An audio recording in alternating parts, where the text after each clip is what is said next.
Hi, class. It's teacher Laura. It's about 6:17 on April 29th, and I just didn't have any evening students show up tonight. So I thought I would just make a recording because I know there are several people who just couldn't be here tonight, and I thought I would make a recording and post it so that those of you who couldn't attend could still have the benefit of me walking you through our assignments. So let's begin. Going to our Google Classroom. This is our stream, so don't forget there is information here about the IET class that starts in fall, and we will be giving you information about the CDA program that will also start in the fall. So as soon as I know, I will let you know as well. Now we're going to click on classwork, and we are in the unit called The Necklace and the Gift of the Magi. So this unit's taking longer because we're reading two stories, and eventually we're going to compare and contrast those stories, compare what's the same about the two stories and contrast what's different about the two stories. But before we do that, we'll have to read both stories. So far we've just read The Necklace, and one of the homework assignments that I had you do was to put the story in chronological order. So if you scroll down to The Necklace and the Gift of the Magi, you can see that there was write a summary of the necklace. So I'm going to click there and open up that document. So you all have your own copy of this document. Awesome. Okay, so I'm going to write the answers to this, but before I do that, I need to open up the answer key for it. Oh, that's for interlopers, but we don't want interlopers. We want The Necklace and the Gift of the Magi. And we want the answer key for the summary. Okay. I'm just going to toggle back and forth between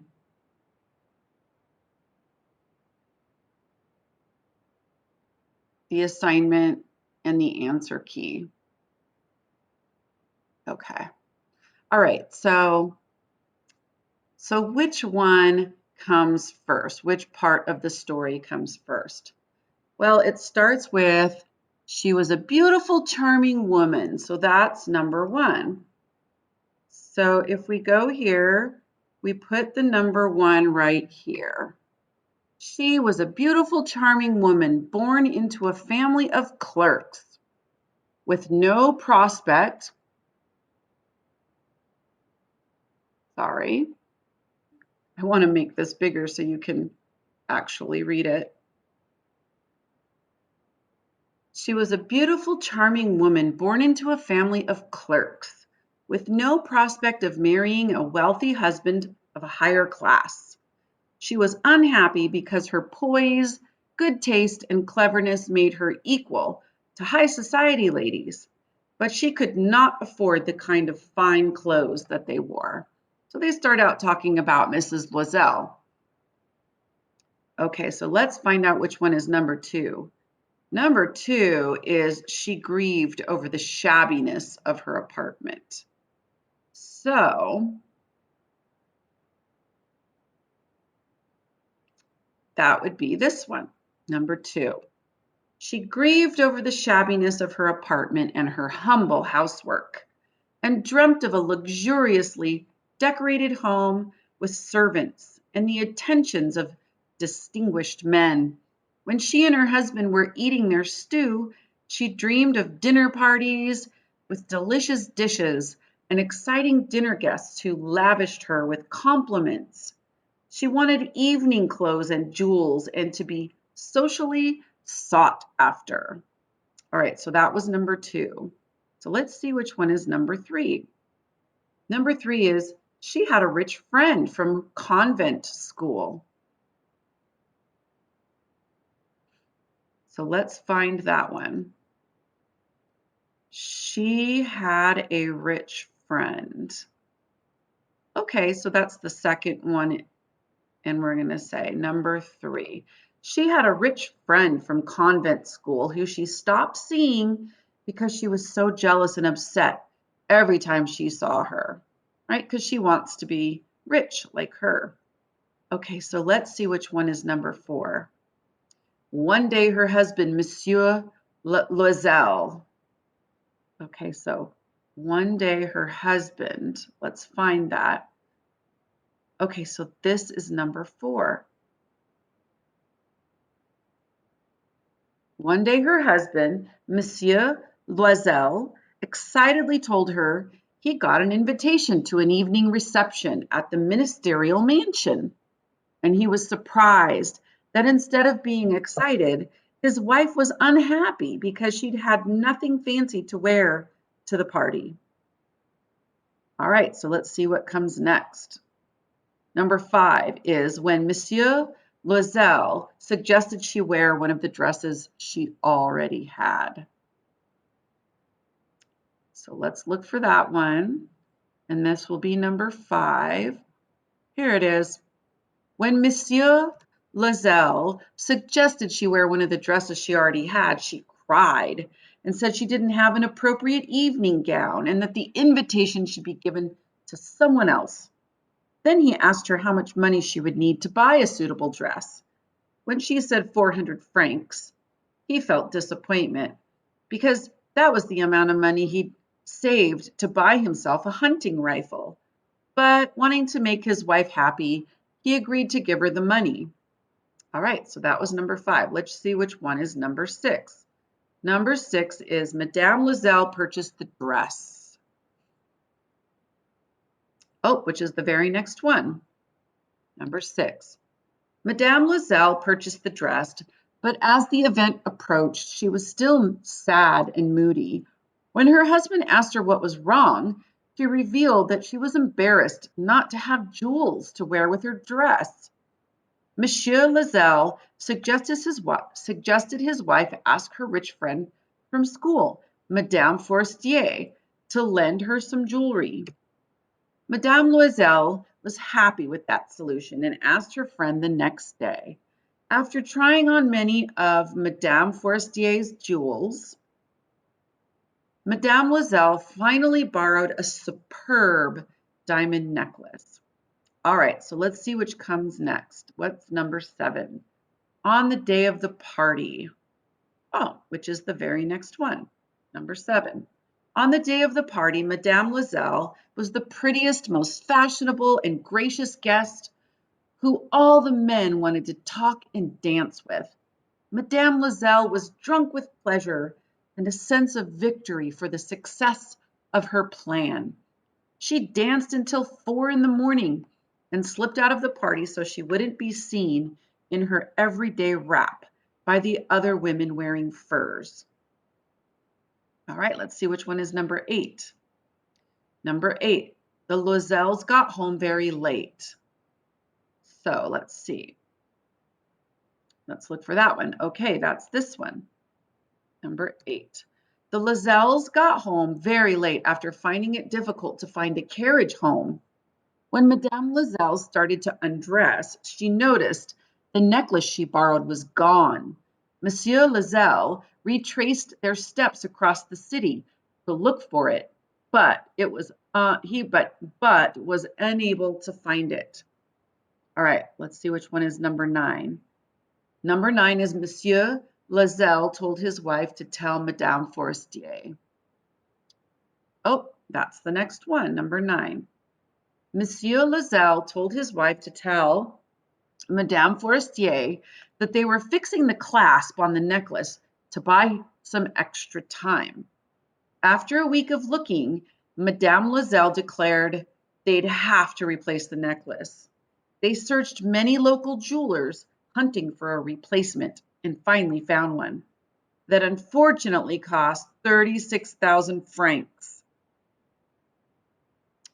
Oh boy. All right, let's see which one is number 10. Number 10 is Monsieur Loisel used all of his inheritance money. Oh, okay, so here it is, number 10.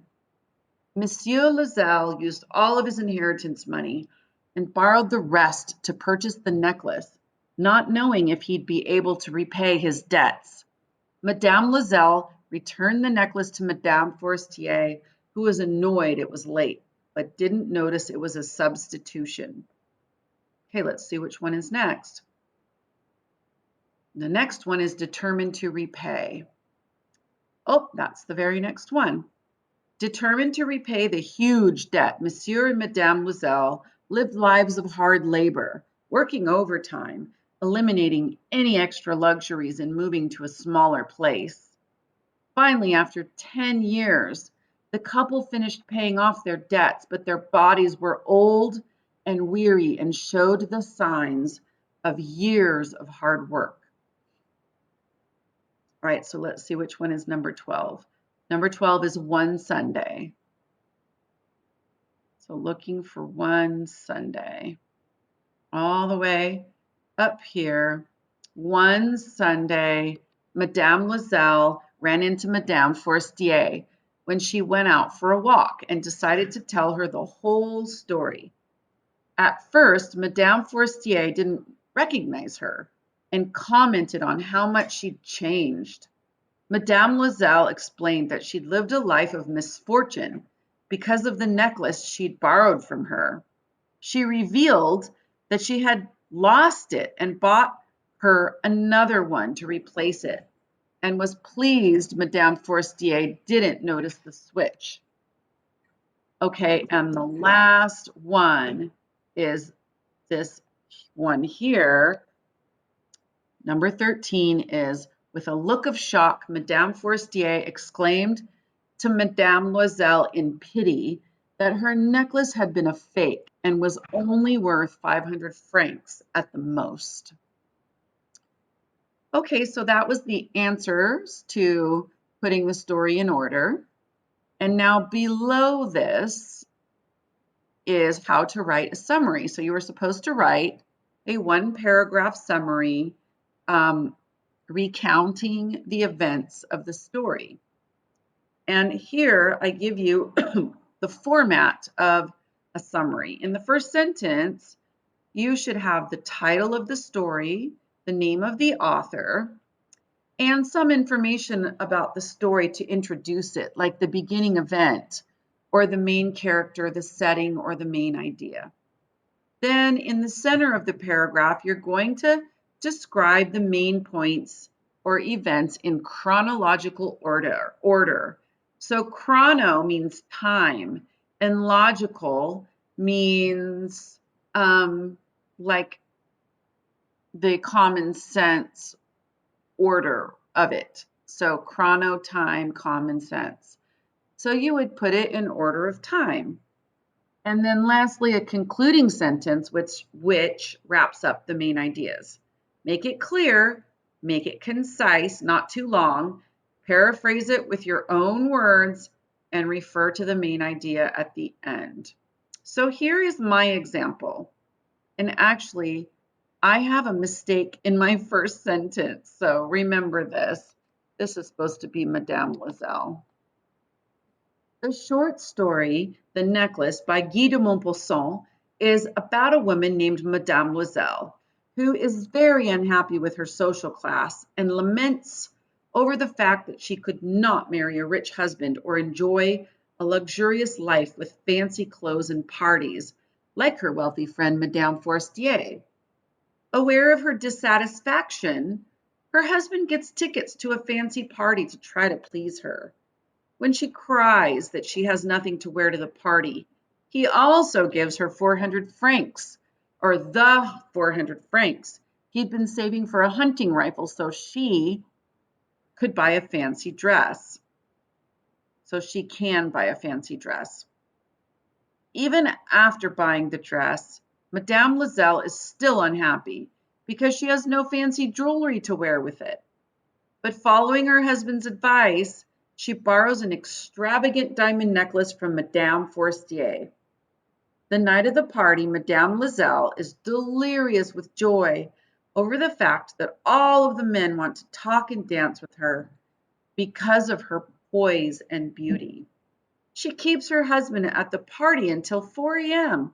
because she doesn't want the night to end. The couple finally arrives home after difficulty getting a carriage, and when they begin to undress for bed, Madame Loisel notices that the necklace is gone. After a week of searching, the couple decides to buy a replacement necklace and, miraculously, finds a very close match, which unfortunately costs 36,000 francs. They go deep into debt to afford the purchase and then do 10 years of hard labor to pay it back.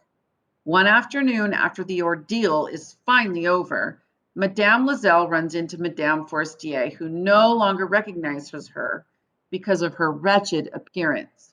Madame Loisel tells Madame Forestier about how they had lost and replaced her necklace and spent 10 grueling years paying for it. A shocked Madame Forestier reveals that her original necklace was a fake and didn't cost more than 500 francs. This surprise ending is meant to drive home the cautionary message of the story that not being grateful for what you have and placing too much importance on material possessions and social status can lead to a life wasted on meaningless things. Okay, that was pretty long. You don't have to do one that long. You know me, I like to be very detailed.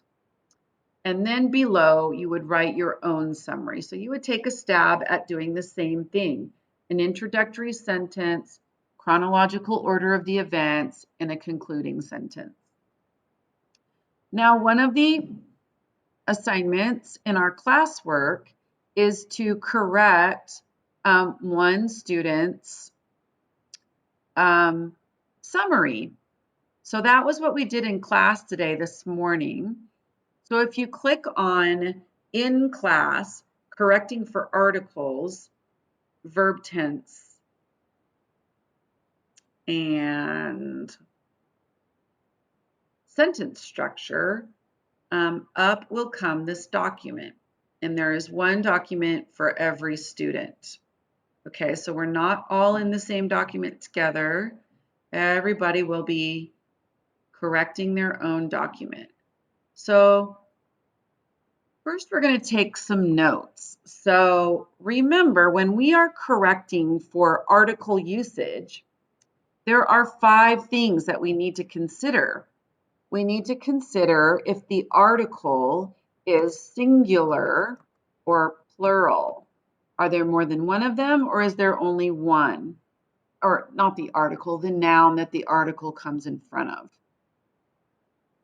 We also have to consider if the noun the article comes in front of is known or introduced for the first time. And I'm just going to say unknown. In other words, we don't know about it until the first time it's introduced. We also have to consider whether that noun is general or specific. Next, we have to consider whether or not the noun the article comes in front of is countable or uncountable. And finally, okay, I don't know why I'm capitalizing some of these and not others. Let's just make them all lowercase. Okay, and then finally, it could be a special expression like the flu or a cold. It's just common usage, and we don't really have an explanation as to why we say the flu or a cold. All right, so now that we have those fresh in our memory, we're going to go below and correct this paragraph for articles. So what you're going to do is you're going to click on the little arrow next to the pencil in the upper right-hand corner above the document. And right now it's in editing mode, and I'm going to put it in suggesting mode. So what I want you to do is, after you understand how to go through and correct all of the articles, I want you to pause this video and take your time going through every single article in this whole summary below and check to make sure it's correct. So, for example, pretend that this first article, the, is incorrect. I would highlight that article and I would replace it with the correct article. Let's say it's supposed to be a necklace.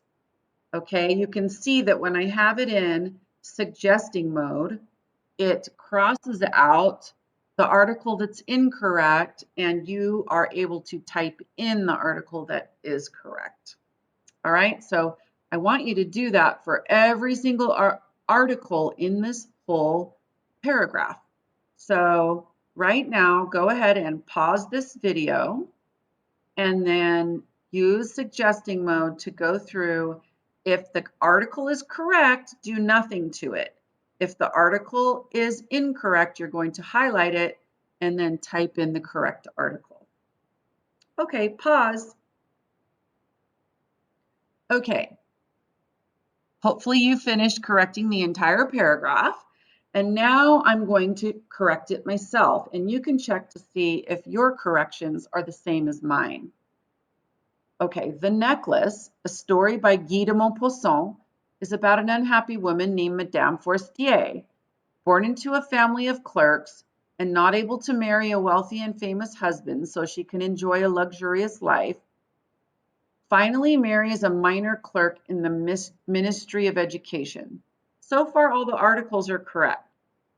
Her husband, aware of her unhappiness, gets tickets for them to attend the fancy party. Okay, so the fancy party is a specific article, but we need a general article. We also need an article for something that's introduced for the very first time. So we need a fancy party because this is the first time that we are talking about fancy party.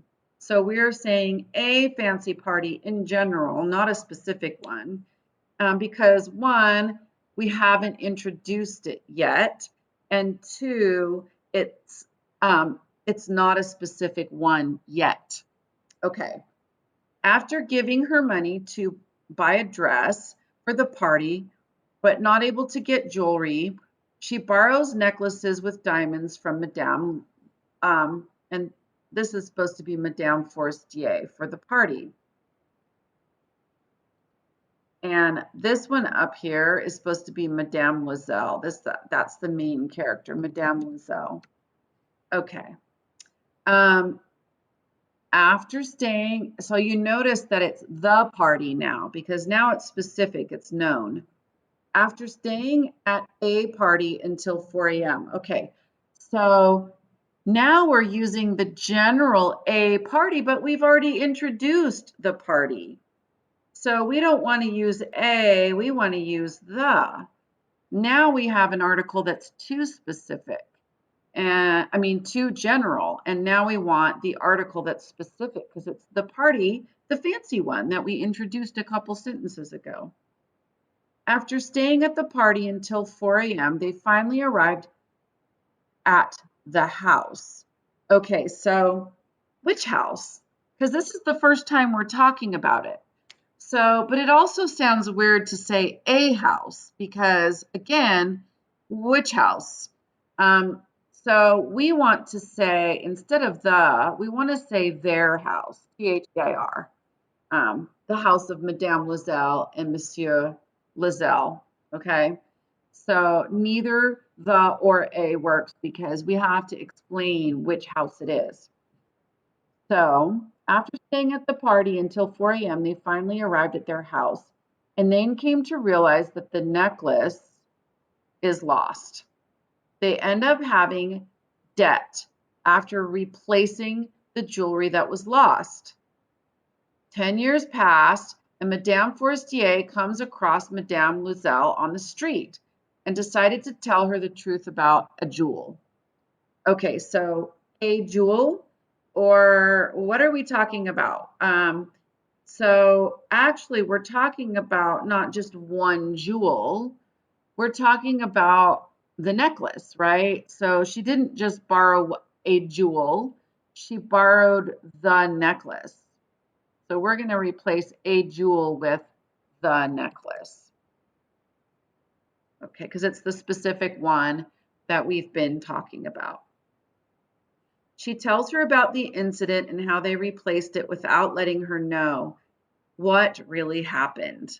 Madame Forestier is shocked after hearing the story and tells her that her original necklace was a fake necklace.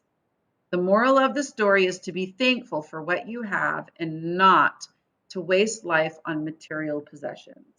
Okay, so we really only had, besides the mistake with the names of the characters, we only had 1, 2, 3, 4 instances with article mistakes. Okay, so now let's go back up to the top. Let's take it out of suggesting mode and put it back into editing mode because we're going to write some more notes.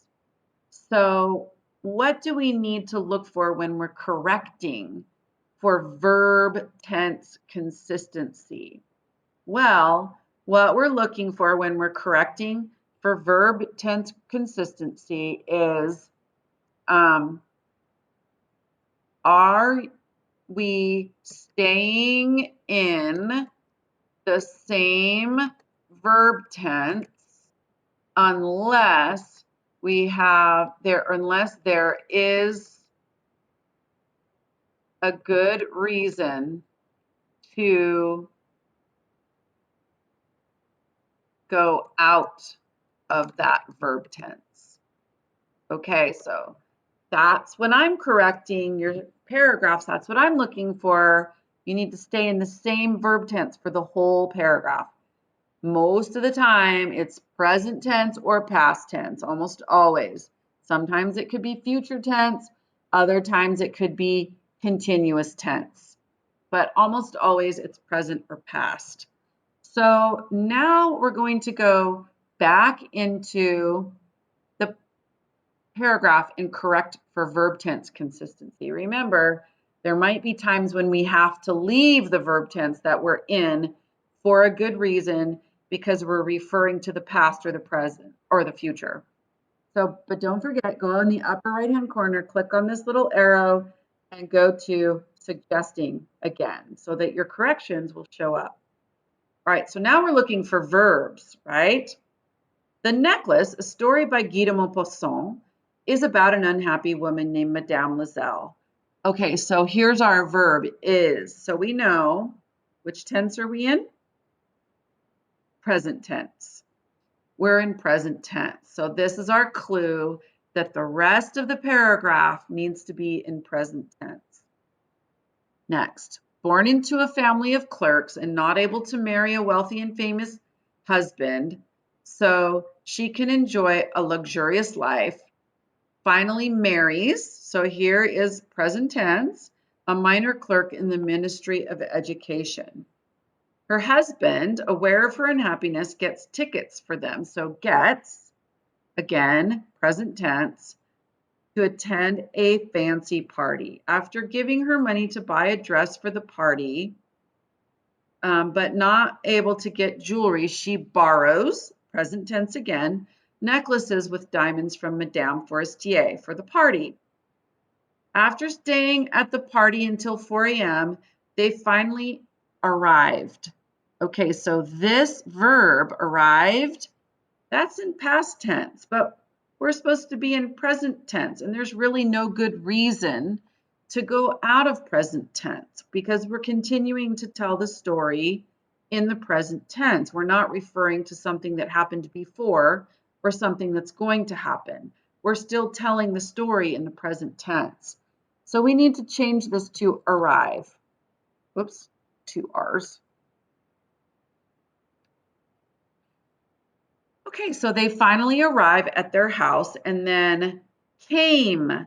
So we have a past tense verb. Again, we need present tense. So we need to highlight came and put come. And then come to realize that the necklace is lost. So this verb is correct. We're back in present tense. They end up having debt after replacing the jewelry that was lost. Okay, so this is an instance where was is okay because we're talking about the jewelry that was lost in the past. We've already gotten to a point in the story where now, if we're talking about the jewelry being lost, it's in the past. So here's an instance where going out of present tense is okay. 10 years passed and Madame Forestier comes across Madame. So here's the problem. 10 years passed. First of all, it's a misspelling because what this person really meant was past, P-A-S-S-E-D, 10 years passed. But unfortunately, past is in the past tense.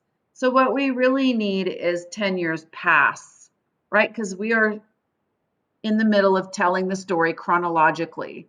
So we're saying 10 years pass in the present, and Madame Forestier comes, which is in the present, across Madame Loisel, this is a spelling one, on the street and decided, okay, past tense again, not decided, decides. We need to be in present tense, and decides to tell her the truth about the necklace. Here we are back in present tense. She tells her about the incident and how they replaced it. Okay, so this is an appropriate time to go to the past tense because in the present, she's telling Mrs. Forestier about the incident of losing the necklace and how they replaced it in the past. So this is an appropriate variation from present tense because we're going back in time. We're referring to something that happened before the current thing that's going on without letting her know what really happened. Again, happened, past tense, because that's what happened before this incident of them meeting at the park. Madame Forestier is, so back to present tense, which is correct. Madame Forestier is shocked after hearing the story and tells her that her original necklace was a fake necklace.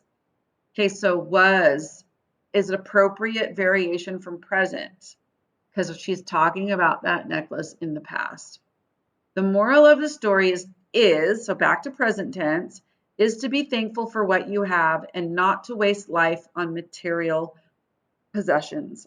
Awesome. So now we have corrected for all of the verb tense errors. So now we're looking at sentence structure. So this means, so let's take it back out of suggesting. So go in the upper right-hand corner, go back to editing, and let's talk about what we need to look for when we are looking at sentence structure or correcting for sentence structure. First, we're looking for run-on sentences. That means two sentences smashed together in one sentence.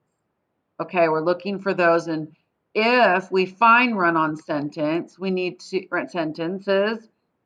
either add a period, so we make two sentences, or we add a conjunction, or we add a, I'm not going to put add a the whole time. We add a period, conjunction, colon,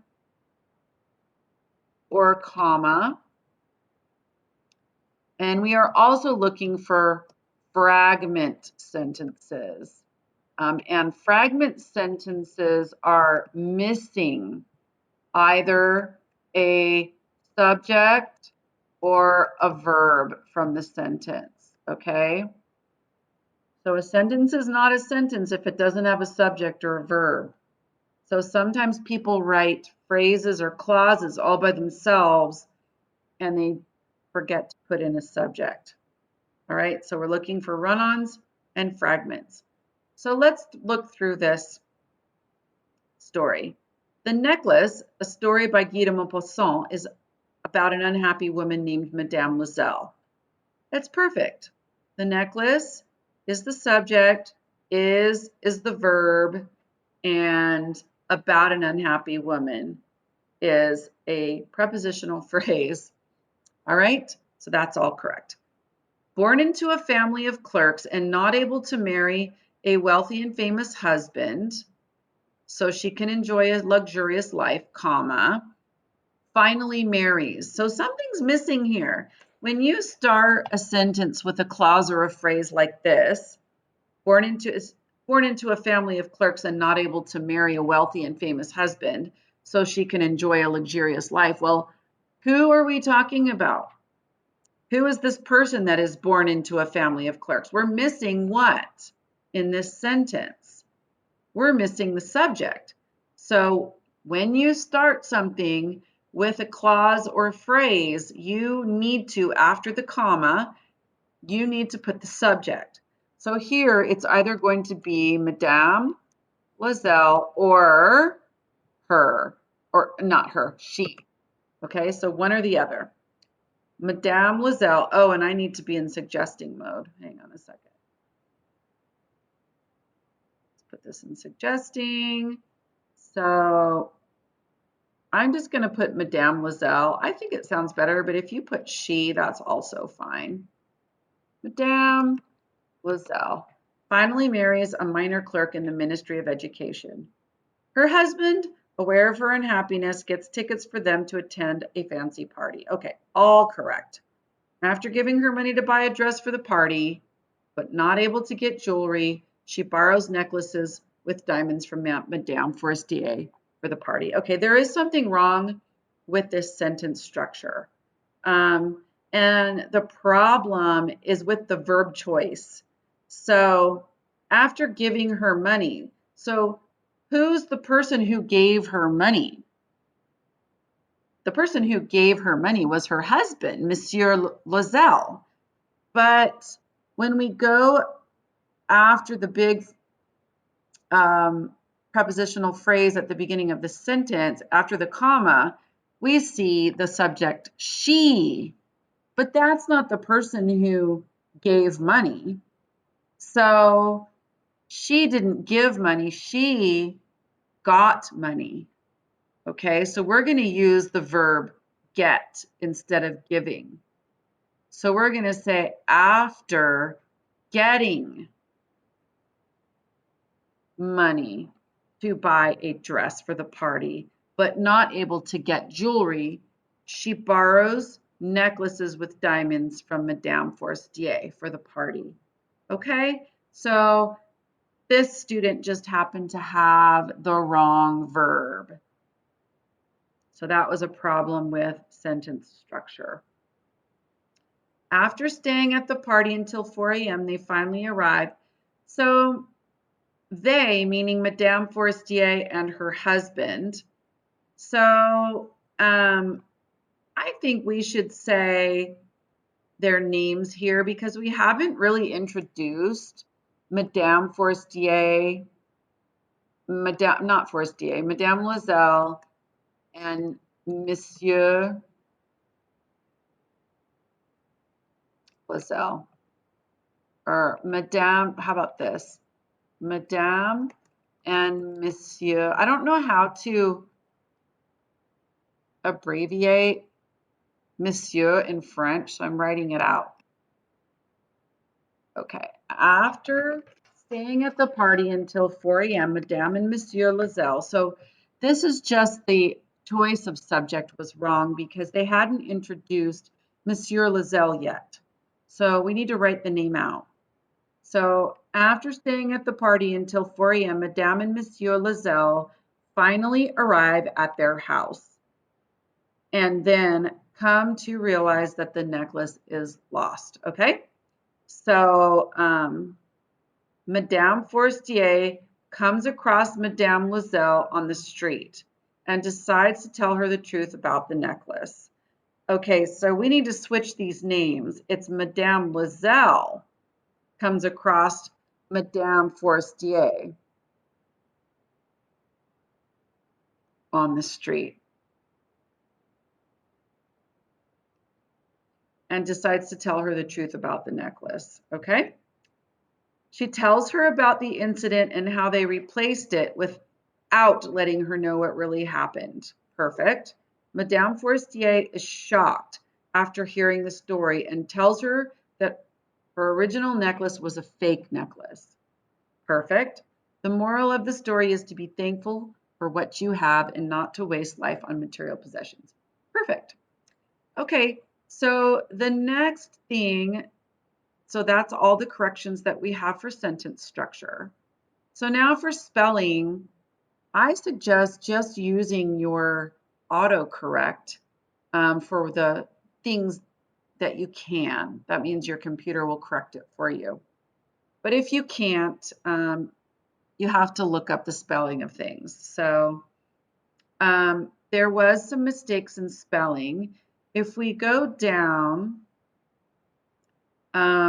this word is supposed to be aware, but she has avere. So her husband, aware, so not avere, aware of her unhappiness, gets tickets for them. Okay, so that was one mistake. Another mistake is, well, actually, I corrected the name misspellings when I changed them to the correct characters, because there was a mix-up of the characters. Here's a misspelling, Madame Forestier. So we need that I that becomes before the ER. It's French, so the spelling is going to be difficult.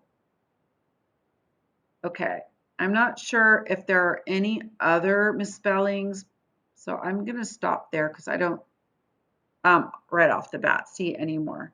Okay, and then finally, two other things that I look for, word choice, meaning sometimes people use vocabulary that's not the greatest. Maybe they just don't know the full meaning of a vocabulary word yet, or they forget to capitalize or punctuate. So there is an error with punctuation right here in the very first sentence. This is a rule in English. When you have quotation marks, if there is a punctuation after the thing that's in quotation marks, that punctuation goes on the inside of the quotation marks. So we're going to erase the comma that comes after it, and we're going to put the comma inside of it.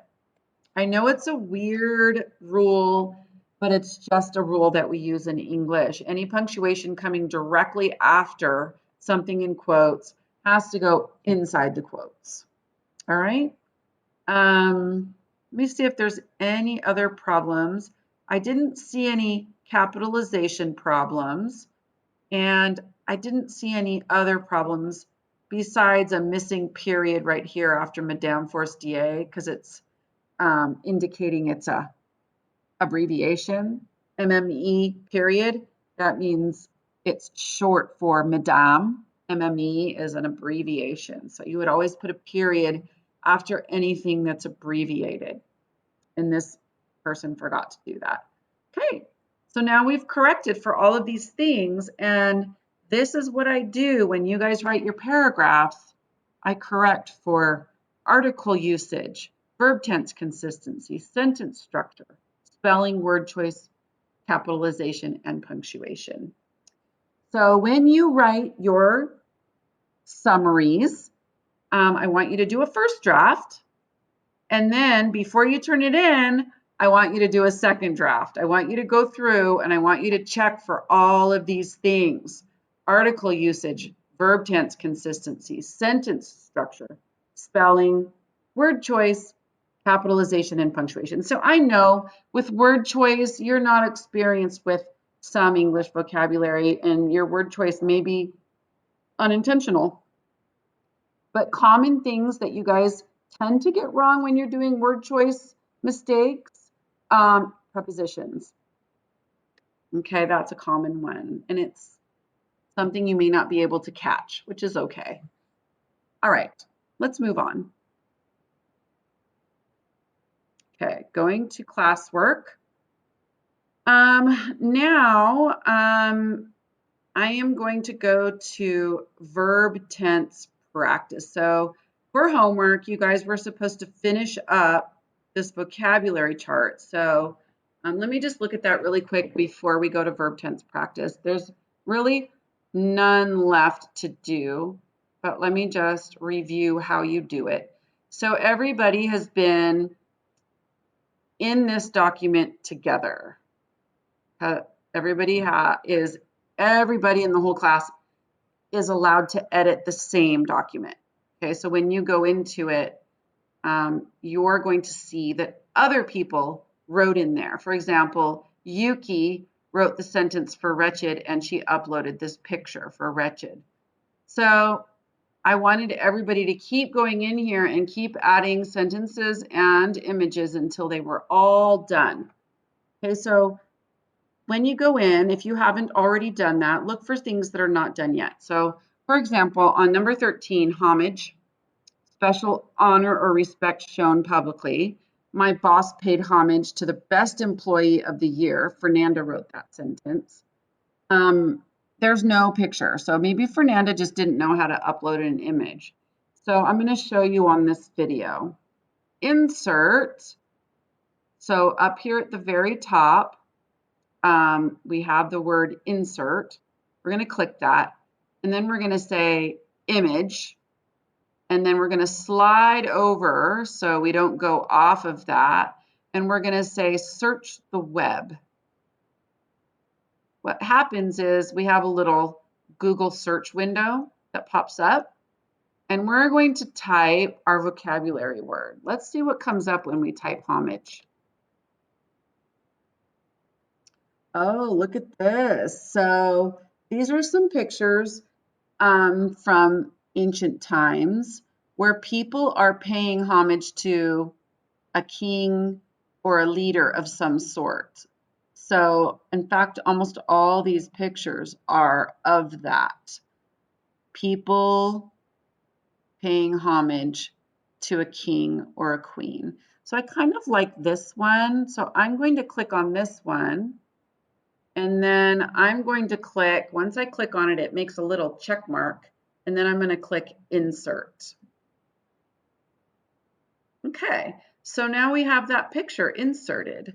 And you can see that right here, this person on the left, who has a crown for some reason, so that looks like they're both royals, but one royal person is paying homage to the other royal person. So maybe this royal person who's down on their knees, they're from maybe another country, another neighboring country, and they've come to visit. And maybe they're offering a gift to the king of the country that they're visiting. So they're paying homage to that king. They're saying, I'm visiting you in your land, and I know that you're the king of your land. And so I would like to offer you a gift and pay respect to you as the king. All right, so that's a great picture for that vocabulary word. So I want you guys to go through and look for blank ones. So if you have not done this yet, here's a blank one here, promissory note or promissory. So you need to click on it, go to insert, image, search the web, and then you would click promissory, enter, and then up come, oh, look at that. These are a bunch of promissory notes, right? It's an agreement that you sign. So you can just pick one that you like the best, okay? There's all kinds of images for promissory, all right? You would click on it, then it check marks it. I actually don't really like that one. I'm gonna uncheck it, and I'm gonna go and find the one I like the best. So I guess I like the one that shows a signature on it. So I guess the second one's pretty good. Click it and then click at the bottom right, click insert. And if your cursor is in the blank box that you want it to go to, it will upload it to that spot. Okay, I'm going to exit out because I want to leave this for you guys. So somebody needs to come in and do promissory or exorbitant, which means unreasonably high, fortitude, which means showing great resilience or stick-to-itedness. That's not a word, stick-to-itedness, just means someone who sticks to it and doesn't give up, okay? Or, oh, that was it. There's only those ones. So go in and enter and add those images for me, please, if you haven't already worked on the vocabulary document. Everyone else who has, thank you for doing that. Okay, so I'm going to close this. All right, so now we're going to go to verb tense practice. So this is what I asked you guys to do this week, but not very many people did it. So I've extended the due date. And so I would like you guys to do this next week. Okay, so if we open this document, it gives us a tutorial at the top, basically a chart that's been already filled in about how to form a verb in all 12 of the English verb tenses. Let me get a drink. Okay, so if you look here, the verb is to exercise. See, it says verb tense chart, and then it has the verb that's going to be conjugated at the top, verb to exercise. So there's a sentence for every single verb tense. I exercise every day. That's simple present. I exercised yesterday. Simple past. I will exercise tomorrow. Simple future. Next one. Now we're in the continuous tense. I am exercising right now. That's present continuous. I was exercising when you called. Past continuous. I will be exercising when you arrive. So keep in mind these two here have two events, exercising and the person calling, or exercising and the person arriving. So those imply some second event. Okay, now we have present perfect. I have exercised every day up to today. Okay, starting in the past and stopping right now. Or I had exercised before the baby cried. Two events, right? Here's exercising, here's the baby crying. I will have exercised before class. Both things in the future. Here's exercising and here's class. All right? And finally, perfect continuous tenses. Here's present perfect continuous. I have been exercising for an hour. So continually, this person has been exercising from some point in the past, actually from an hour ago, and ending right now, the present. Past perfect continuous. I had been exercising for 15 minutes when the doorbell rang. Again, two events, right? I had been exercising for 15 minutes. Oh, where's my second event? And then the doorbell rang. So I need to add that dot. Let me see if I can, okay. Later on, I'll correct that. And then finally, future perfect continuous, I will have been exercising for 20 minutes by the time you arrive, meaning we're projecting forward. We're not in the future yet, but we're projecting forward that when you arrive, by that time, I will have been exercising for 20 minutes. In other words, I started exercising 10 minutes ago, and you're going to arrive 10 minutes from now. So by the time you arrive, I will have been exercising for a total of 20 minutes. Okay, so we're projecting forward how long something will have gone on at some point in the future.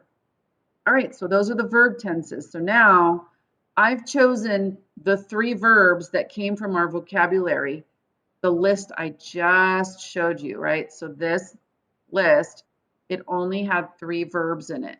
Okay, so those are the verbs I'm asking you to conjugate. So the first one is refine, to refine. That's the first verb I want you to conjugate. So here's an example of using refine in simple present.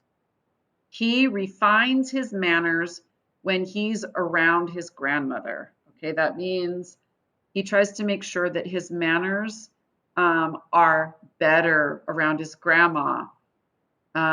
He gets refine me to take away all of the bad things and keep only the good things, right? So this person, maybe they don't have very good manners when they're not around their grandmother, okay? So they get rid of those bad manners.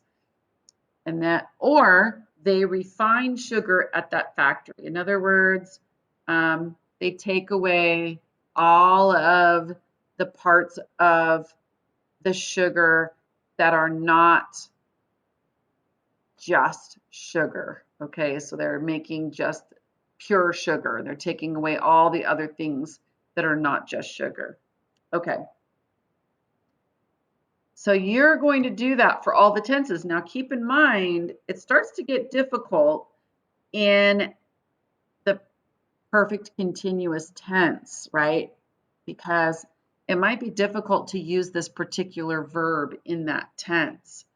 For example, I might say, I will have been refining, right? Let's see, what will I have been refining? See, we have to think, we have to get a little bit creative. I will have been refining my appearance. Let's see. I will have been refining my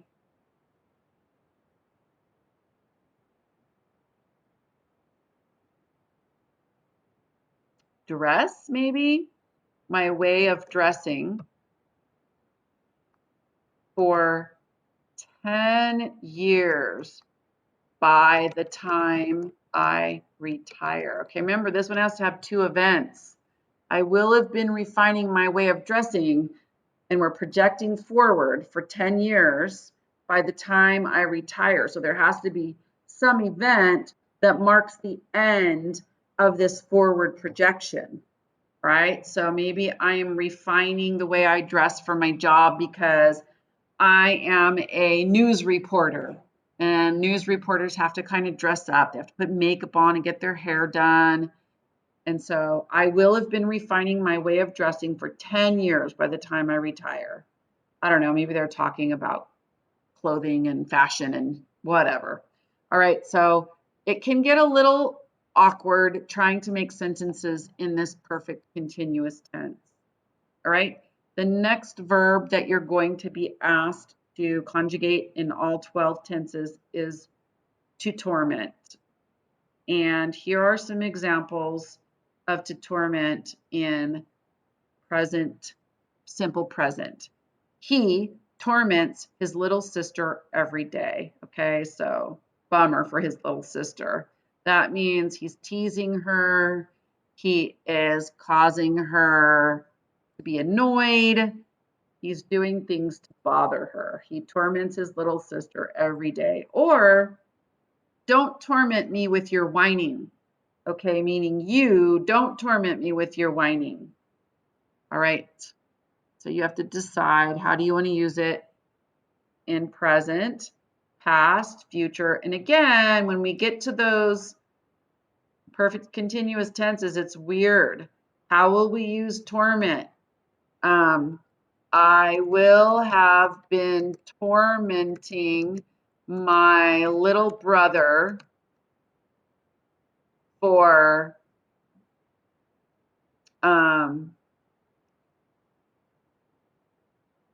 I don't know, 15 years by the time he goes away to college. Okay.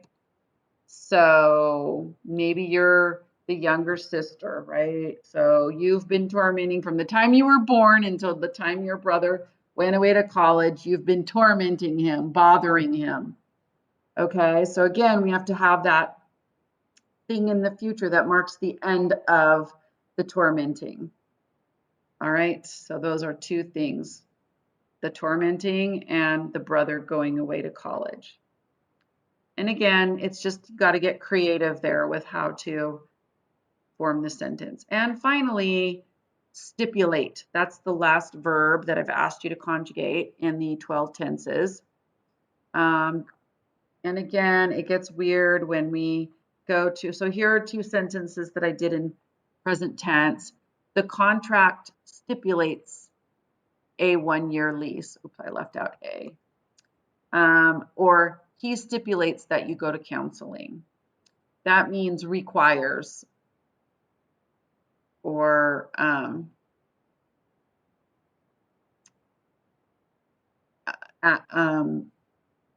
yeah, requires you by law or requires you by an agreement to do something. All right, so if we go to the very last one, perfect continuous, future perfect continuous, how would we use stipulate?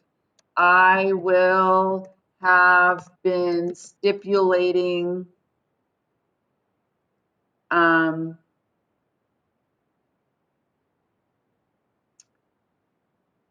that stipulating custody agreement for 30 years by the time I retire.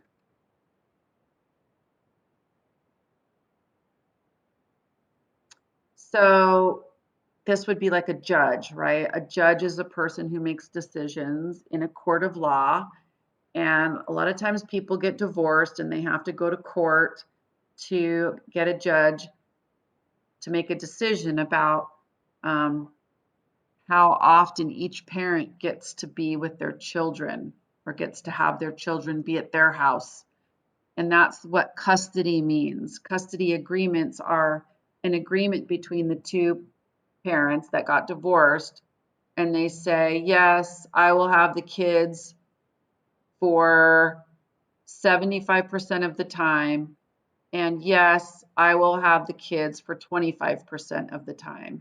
So the judge stipulates that, mom, you get to have the kids for 75% of the time, and stipulates that, dad, you get to have the kids for 25% of the time. So in the sentence, I, the judge, will have been stipulating custody agreements for 30 years by the time I retire. Okay, so again, you need to get creative with these sentences in the more complicated tenses. Give it a try. I know it's hard. We'll correct them together in class. So there's really nothing to lose. All right, because I'll let you just correct it. All right, so I'm closing that out. So that was the other homework that was due today, but I've extended the due date. So now that'll be something that's due next week. Finally, we need to read our second story. So now we've read The Necklace, but we need to read The Gift of the Magi. So next week, I'm asking you to read The Gift of the Magi abridged version, which is the version that's made easier in your English language arts ninth grade reader's companion, right? In this book, you scroll down to page 115 and you will find The Gift of the Magi in its abridged version. So you just slide down until you get to the correct page. We're looking for page 115. It takes a minute for it to load. Okay, so give it some time. So, oh, there's the necklace, but that's not the one we want. Okay, so we want 115. So I went a little bit too far. Okay, so but you guys get that. So just scroll down to the thing that you want. If you don't already have the hard copy or, the soft copy that you read at home that you can hold in your hands, okay? Oh, darn it. I just closed out our Google Classroom. I hate it when I do that. Okay, so yes, read it in the abridged version and then again, read it in the unabridged version. So that means the version that is in this textbook.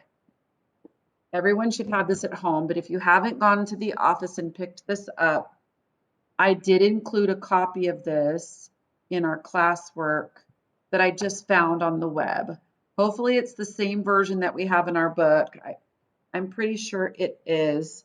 So clicking on Read the Gift of the Magi original version, you can see that there is a link there. And if you click on it, up pops the story, The Gift of the Magi. Okay. And it has the story here. But if you'd rather have it in the hard copy, it's in this book on page 524. All right. So read that. It's going to be hard. There's going to be vocabulary you don't know. Next, be looking out for the new vocabulary list that goes with the unabridged story. Then next week, when you come to class, we're going to compare and contrast The Gift of the Magi and The Necklace, those two stories. We're going to do our Venn diagrams and we're going to compare and contrast those two stories. All right, be looking out for some additional assignments I post this week. One of them will be the vocabulary for The Gift of the Magi. And probably putting the story in order and writing it in a summary, and also doing two versions of your summary, the first draft and then the second draft, where you're looking for articles, verb tense consistency, and sentence structure. All right, so be looking for those two. I haven't posted those yet, but I will.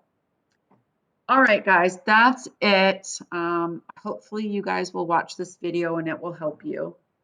Have a great week, and I will see you on Thursday of next week. Bye, guys.